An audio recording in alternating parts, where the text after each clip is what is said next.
Guyana's head of state, President Irfan Ali, announced that government is still aiming to reopen schools for the new academic term in September. Speaking at the sidelines of an event on Thursday, President Irfan Ali made an impassioned appeal for teachers and parents to join the vaccine train.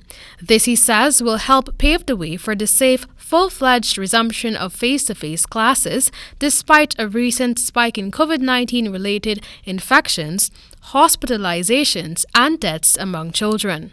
Schools in Guyana have been closed since March 2020, immediately after the first local COVID-19 case was recorded. Since then, there has been partial reopening to facilitate students preparing for the CSEC, CAPE, and NGSA examinations. Many countries are already giving frightening reports in terms of the impact. I've been traveling around this country, and I know I've seen children who ought to have been in school, they're out of the system. So we have to get back to school. We have to put the measures in place. We have to get vaccinated. The teachers have to get vaccinated and create the condition to ensure that we get back to school. Guyana's vaccination campaign currently targets persons 18 years and older, with the country expecting a donation from the United States government to the Caribbean community CARICOM of COVID-19 vaccines. The Ali-led administration committed that the Pfizer drops, which is expected to be in the donation, will be used to immunize the school-aged populace.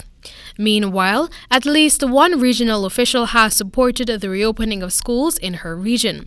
Linden-Waneka Arrindell told Nightly News that given the constraints faced by the school-aged population in her township, it would be a move that many parents and learners would welcome.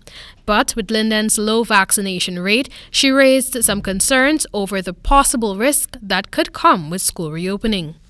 The school reopening, I want to say as a mayor, I want to agree with the school reopening. What I do not agree with is how it will be opened. And I do not think that as Linderners, I don't know if in Guyana as a whole, that we have been given adequate information in how that process will roll forward.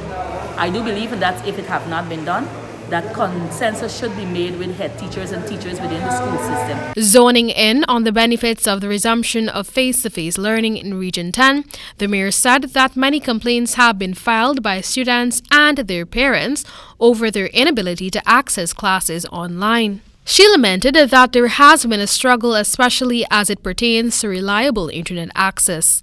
The mayor, however, lauded the teachers in the region who, she said, has stepped up to the plate and have been showcasing exceptional innovation in ensuring they reach their children. But we have seen teachers being very creative. We've had teachers having smaller classroom settings, teachers calling children to make sure they have information, the utilization of WhatsApp. Teachers have given phone cards to parents to have them be able to download the work that is needed. So we have been able to do some, but of course it's limited based on the internet. 188,893 learners from 352 nursery, 453 primary, and 139 secondary schools have been affected by the school closure in 2020. Reporting for the HGP Nightly News, Amel Griffith.